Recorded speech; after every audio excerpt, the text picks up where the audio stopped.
ఏంటమ్మా ఏమైందే?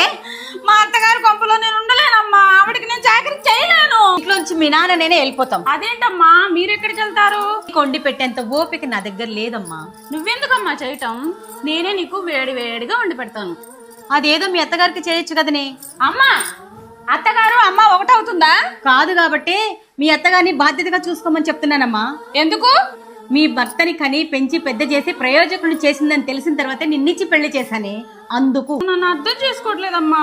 అర్థం చేసుకోవడం అంటే నువ్వు ఏడ్చుకుంటూ వస్తే ఇలా కూర్చోబెట్టి మీ అత్తమామలు వచ్చి కాళ్ళు మొక్కేదాకా ఎళ్ళొద్దు ఇక్కడే ఉండని చెప్పడం అమ్మా అర్థం చేసుకోవడం అంటే. పుట్టిల్లంటే ఆడపిల్లకి కష్టం వస్తే అండగా నిలబడేది కానీ ఆడపిల్ల సంసారానికి అడ్డుగా నిలిచేది కాదే. అది అర్థం చేసుకో, నీకే మంచిది. అంటే నన్ను దెప్పి పొడుస్తున్నావా?